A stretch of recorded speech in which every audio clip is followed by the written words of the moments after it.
Imagine un instant que tes pensées ne soient plus des ennemis, qu'elles cessent de nourrir tes doutes et tes peurs, pour devenir les semences d'une paix profonde et d'une confiance inébranlable. Dans ce voyage intérieur, la clé n'est pas de fuir les tempêtes de la vie, mais de les affronter avec une foi vivante, ancrée dans la puissance de Dieu. Car la Bible nous révèle un secret bouleversant. Ce que nous croyons, ce que nous entretenons dans notre esprit, façonne notre réalité.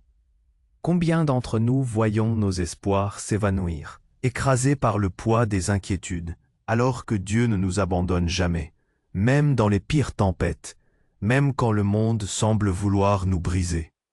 Cette certitude, puisée dans la force de Jésus-Christ, transforme chaque difficulté en une bataille gagnée d'avance, car avec lui, notre faiblesse devient force, nos peurs se transforment en courage.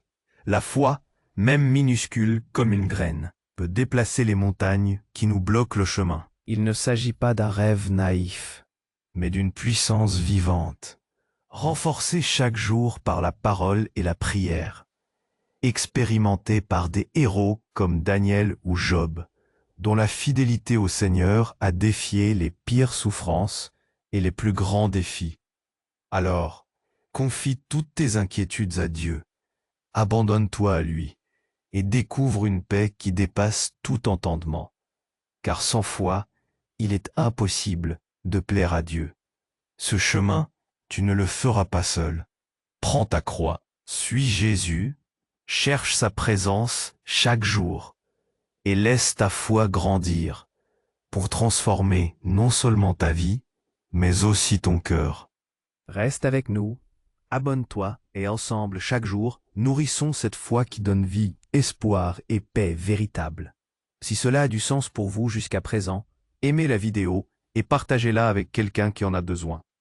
Nous avons commencé à explorer cette vérité transformatrice.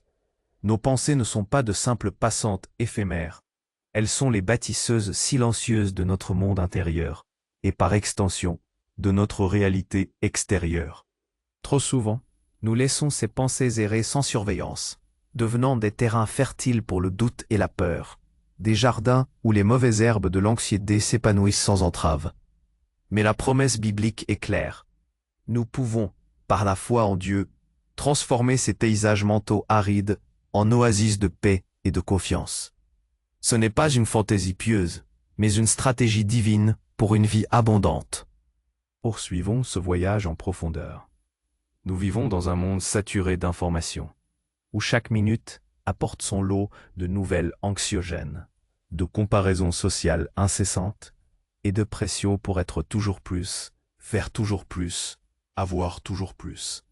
Nos esprits sont constamment sollicités, bombardés et souvent submergés. Dans ce tourbillon incessant, il est facile de perdre pied, de se sentir insignifiant, dépassé ou même invisible. C'est précisément dans ce contexte moderne, bruyant et exigeant, que la foi devient non seulement un refuge, mais aussi une boussole essentielle. La discipline de la pensée, transformer le champ de bataille en jardin. La Bible nous exhorte à renouveler notre intelligence. Romains 12, 2. Ce n'est pas une action ponctuelle, mais un processus quotidien, une discipline spirituelle. Nos pensées, si elles ne sont pas intentionnellement dirigées vers la vérité et la lumière de Dieu, seront naturellement attirées par les ténèbres du monde. Le pessimisme, la critique, l'inquiétude excessive. Combien de fois nous surprenons-nous à ruminer des scénarios catastrophes, à anticiper des problèmes qui ne se matérialiseront jamais ou à nous laisser consumer par les ici. La peur est une architecte redoutable, capable de construire des prisons mentales d'où il semble impossible de s'échapper. Mais imaginez un instant, si, au lieu de laisser ces pensées prendre le contrôle, nous décidions consciemment de les soumettre à la vérité de la parole de Dieu. Lorsque l'inquiétude concernant votre avenir financier frappe à la porte de votre esprit, au lieu de l'inviter à s'installer, rappelez-vous que mon Dieu pourvoira à tous vos besoins, selon sa richesse, avec gloire, en Jésus-Christ. Philippiens 4, 19. Quand le doute sur vos capacités vous assaille face à un défi professionnel, réaffirmez que je puis tout par Christ qui me fortifie. Philippiens 4,13. Ces versets ne sont pas de simples mots à réciter. Ils sont des graines de foi, des vérités vivantes à planter délibérément dans le jardin de votre esprit. Ce renouvellement de l'intelligence est un acte de foi quotidien. Il s'agit de choisir activement de croire ce que Dieu dit de vous et de votre situation, plutôt que de croire ce que vos peurs ou les circonstances vous dictent. C'est une bataille, oui, mais c'est une bataille que nous pouvons gagner chaque jour, armés de la parole de Dieu et de la puissance du Saint-Esprit. Cela signifie prendre le temps, chaque matin peut-être, de nourrir votre esprit avec la vérité. Lire un passage biblique, méditer sur une promesse, écouter un enseignement inspirant, ou simplement passer quelques instants dans le silence de la prière, invitant Dieu à aligner vos pensées sur les siennes.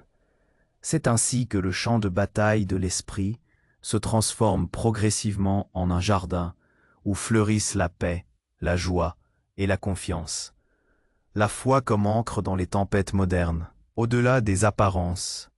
Dans notre société où l'instabilité est devenue la nouvelle norme, que ce soit au niveau économique, social ou même personnel, la foi n'est pas un luxe, mais une ancre vitale. Le monde nous pousse à chercher la sécurité dans l'accumulation de biens, dans la reconnaissance sociale, dans des carrières fulgurantes ou même dans des relations superficielles.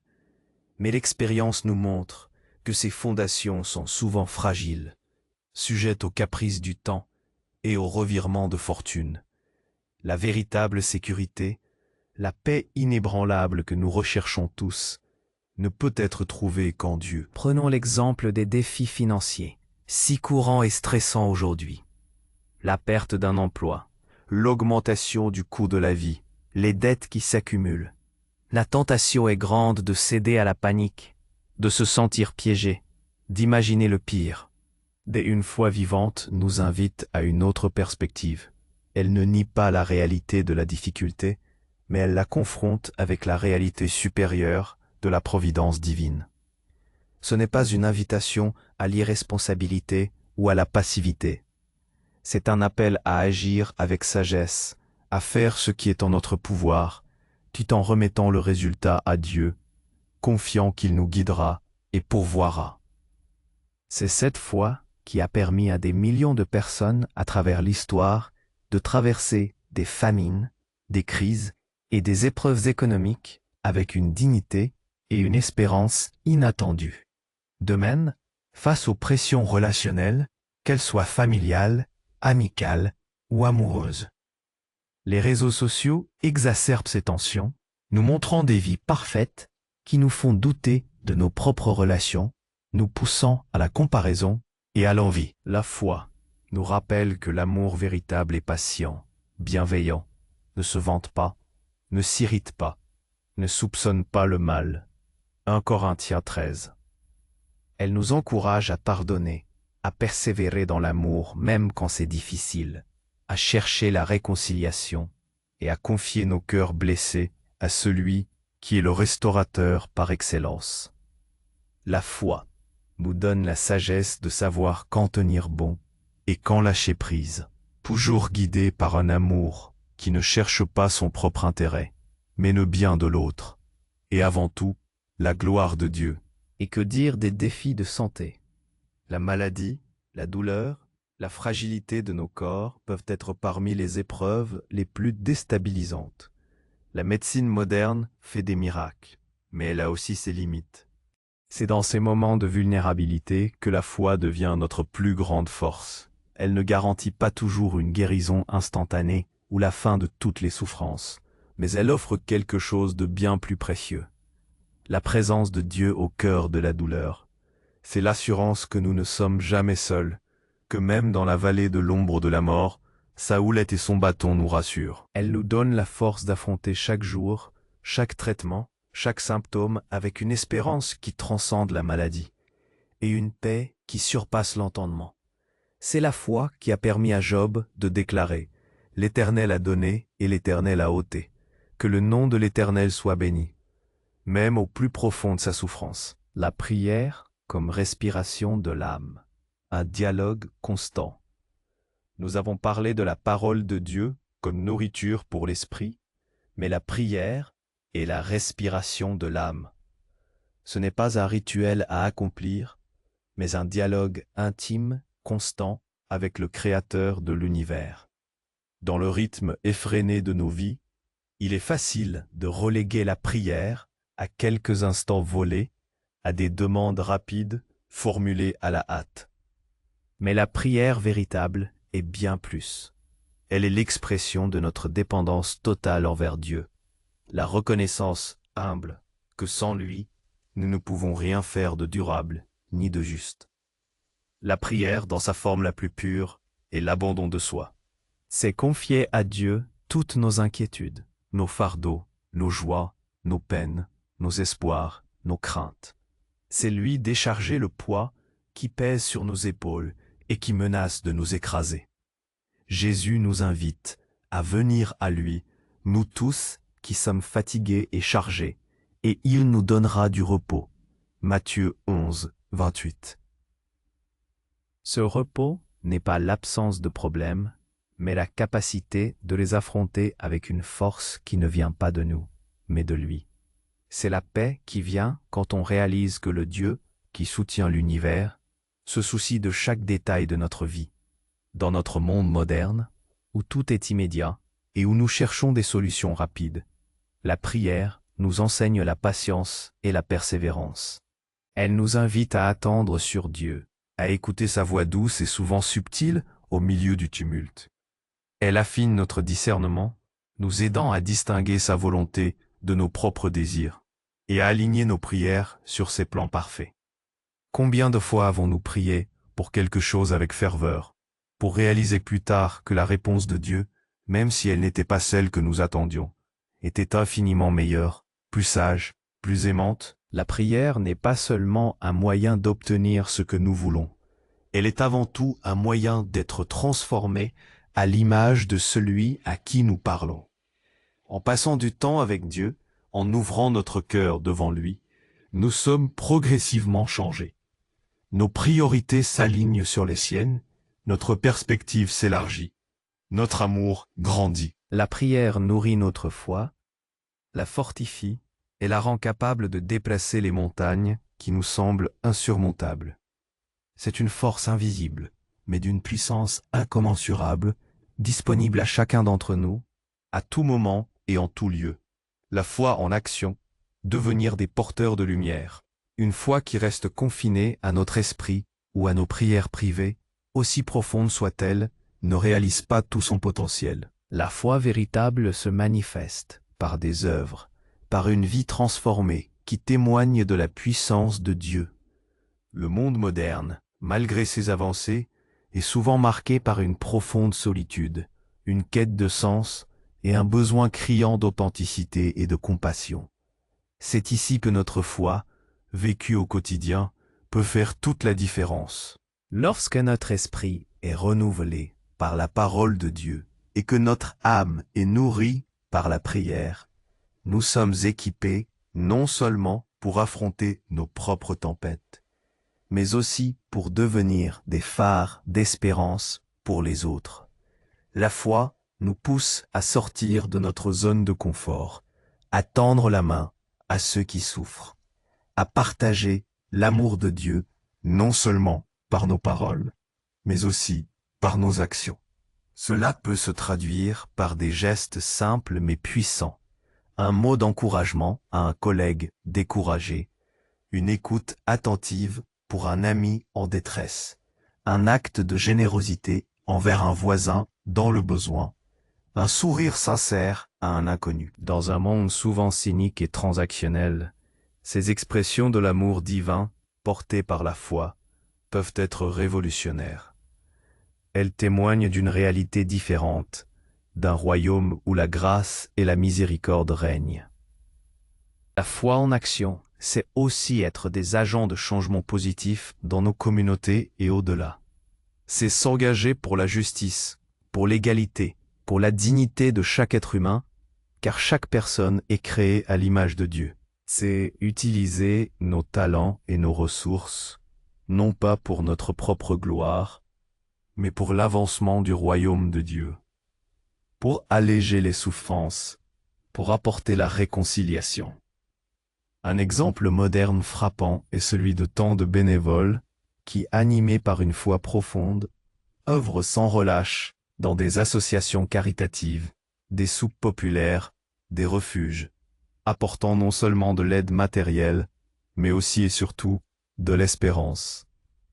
Leur foi les pousse à voir au-delà des apparences, à reconnaître la valeur inestimable de chaque individu et à aimer comme Jésus a aimé. Leur persévérance face à l'ampleur des problèmes est le fruit d'une confiance inébranlable en Dieu, qui peut faire infiniment au-delà de tout ce que nous demandons ou pensons. Le chemin de la croissance, une fois éprouvé et fortifié.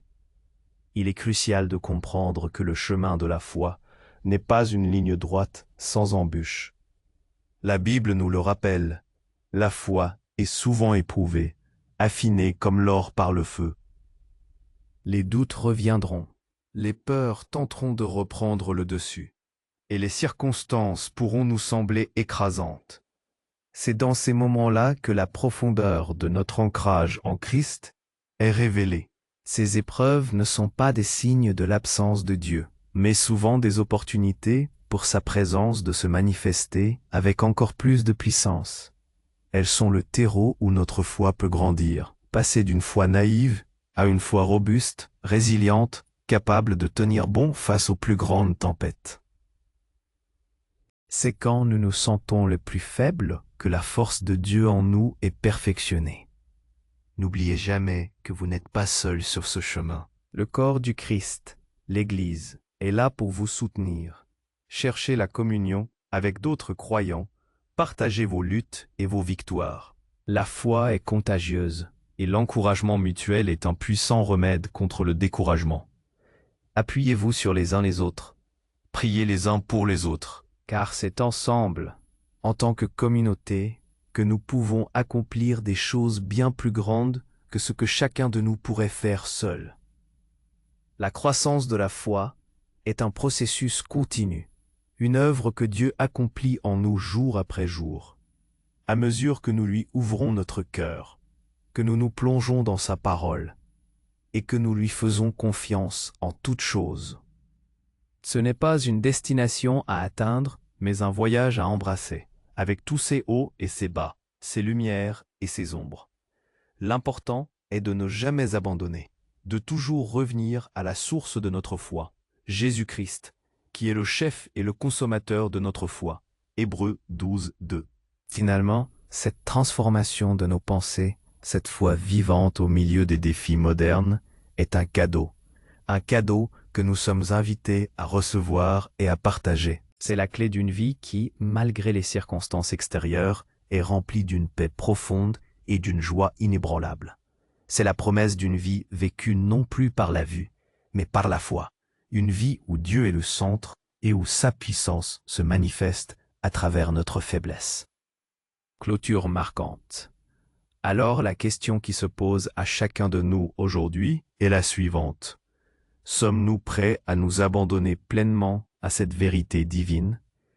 Sommes-nous prêts à cesser de laisser nos pensées vagabonder dans le labyrinthe des peurs et des doutes, pour les ancrer fermement dans les promesses inébranlables de Dieu? Comme le disait si justement Søren Kierkegaard, philosophe du XIXe siècle, la foi voit l'invisible, croit l'incroyable et reçoit l'impossible. Cela ne relève pas de la pensée magique, mais d'une confiance radicale en un Dieu qui est au-delà de toute compréhension humaine, et dont l'amour pour nous est éternel et sans limite. Il ne s'agit pas de nier les difficultés de la vie, mais de choisir de les affronter avec une perspective différente, avec la conviction profonde que Dieu est avec nous, même dans les vallées les plus sombres. N'oublions jamais que la foi n'est pas une béquille pour les faibles, mais une force pour les courageux. C'est le choix délibéré de faire confiance à Dieu quand tout nous pousse à douter. C'est le courage de marcher dans l'incertitude avec la certitude de sa présence. C'est la capacité de voir au-delà du visible, de croire en l'invisible, et de se reposer dans la souveraineté de celui qui tient toutes choses entre ses mains. Alors, quel pas de foi êtes-vous appelé à faire aujourd'hui? Quelle pensée limitante avez-vous besoin de remplacer par une vérité divine?